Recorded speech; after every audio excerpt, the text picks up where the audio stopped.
4주간 손톱 뿌리를 눌렀더니 면역 세포가 증가되었다는 일본 나가타 대학원의 연구 결과가 있습니다. 백혈구의 수가 4주 동안에 손끝 자극법의 실험 결과 4,444개에서 6,515개로 2,000여 개의 수가 늘어나는 것이 확인됩니다. 손톱 뿌리 부분은 몸속 신경섬유가 모인 부분으로 아주 예민하죠. 손가락 하나하나에 경혈이 위치하고 이 경혈과 연결된 경락을 통해서 장기와 신경이 연결되어 있습니다. 손끝을 자극함으로 혈액순환과 기혈순환 촉진과 면역력이 증가되고 자율신경이 조절됩니다. 하루에 2, 3분 정도를 2, 3회씩 꾸준하게 손끝만 누르면 병을 예방하고 치료하며 면역력이 늘어나는 손끝 자극법입니다. 그럼 각 손가락마다 어떤 효과가 있는지 살펴보겠습니다. 첫 번째 손가락, 엄지. 소상혈은 엄지손가락에 위치한 혈자리로 엄지손톱의 바깥쪽 뿌리가 바로 옆에 위치하고 있습니다. 오른손 엄지와 검지로 왼쪽 엄지 뿌리 부분을 눌러주세요.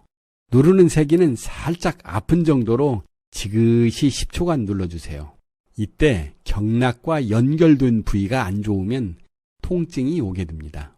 엄지손가락은 열을 내려주고 풍을 흩어주며 인후의 기능을 조절하는 효과가 있으므로 감기로 인해 목이 부어오르고 아픈 거, 가래, 목기침, 편도선염, 장염 등으로 인한 발열 등을 치료해줍니다. 이 외에도 기운을 소통시키는 효과가 있어 음식을 먹고 체했을 때나 숨이 차고 명치가 답답할 때 눌러주면 아주 좋습니다. 명치가 답답하다는 것은 음식물에 의한 경우도 있지만 화로 인해서 그 화가 풀리지 않고 뭉쳐져서 명치가 답답한 경우도 있습니다. 또 무릎이 쑤시고 아프거나 무릎 통증을 예방하고 완화하려면 평소에 소상혈을 이 손목에서 손가락 쪽으로 지압을 해주면 좋습니다.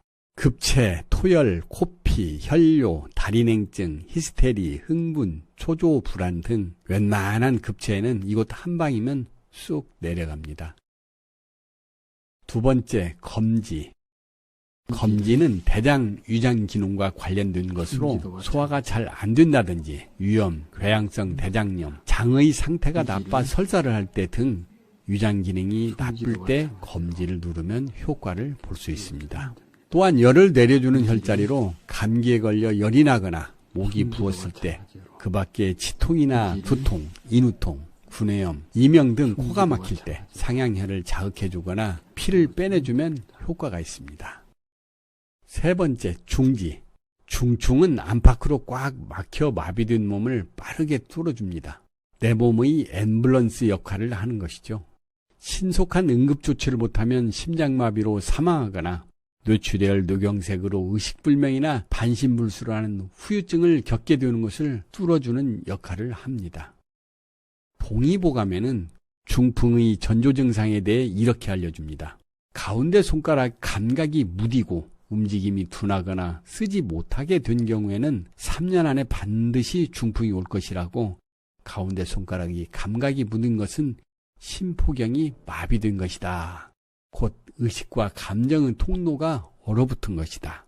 갑자기 졸도를 하고 인사불성이 드는 사람은 자신의 몸에만 신경을 쓸 일이 아니라 심포, 곧 심보를 잘 써야 한다, 이렇게 이야기합니다.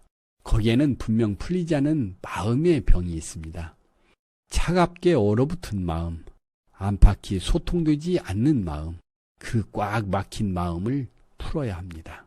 그 엉킨 실타래 끝에 중충이 있습니다. 가운데 손가락 중충혈을 잘 문질러 주세요. 귀, 얼굴과 관련된 것으로 평소 귀가 잘 안 들리거나 이명이 있다든지 난청이 있다든지 머리가 무겁고 목뒤가 뻐근하면서 뻣뻣한 만성피로 증후군에 효과가 있는 혈자리입니다. 또한 안면 홍조 등이 심한 경우와 가슴이나 옆구리에 팽만감, 가슴 답답함이 느껴질 때도 좋습니다. 겨드랑이가 부으면서 팔뚝과 팔꿈치가 아파 굽혔다 폈다를 하기가 불편한 증상에도 쓰입니다. 네 번째, 약지. 넷째 손가락을 약지라고 합니다. 원래는 이름이 없다 하여 무명지였습니다. 그런데 음식물에 독성이 있으면 이 손가락에 반응이 나타날 거라고 하여 약지라고 한 것입니다. 실제로 이 손가락에서 모든 장부의 동작을 제어하는 3초 경락이 시작됩니다. 감정이 상해 열을 받으면 편두통이 생깁니다. 이때 관충혈을 따 사열해주면 3초경의 열이 해소되며 편두통이 완화됩니다. 그래서 관충혈을 많이 자극해주면 피부가 곱고 윤택해진다고 합니다. 관충혈의 주된 치료는 열성질환과 후두염, 결막염 치료에도 좋습니다. 고전에 혀의 질환과 입안이 건조해지는 증상, 가슴의 기가 막히는 증상, 어깨와 팔꿈치가 아파서 팔을 잘 들어 올리지 못할 때, 눈앞이 침침해지면서 백내장이 생기는 것을 치료합니다.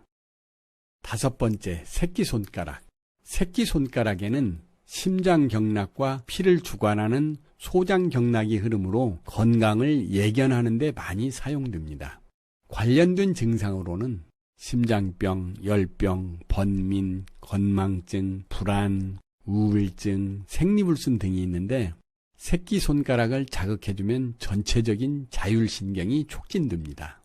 심기의 운행이 제대로 이루어지지 않아서 막혀버린 심장의 구멍들을 연다고 합니다. 새끼손가락이 휘어 있으면 심장에 이상이 있을 수 있습니다. 주목해야 할 것은 소충이 기사회생의 혈자리라는 점입니다. 정신을 잃고 죽음의 문턱까지 간 사람에게 심기를 불어넣어서 몸을 떠나려는 신을 붙잡는다는 겁니다. 실제로 페니실린을 맞다가 심장의 쇼크로 죽어가던 사람을 의사가 소충혈을 찔러서 살려냈다는 전설적인 임상 사례도 전해지고 있습니다. 지금까지 손가락 혈자리에 대해서 이야기했는데 결론적으로 이야기하면 묻고 따질 것도 없이 매일 틈나는 대로 10개의 손가락을 주물러주면 아주 좋습니다. 열심히 눌러서 건강하게 삽시다.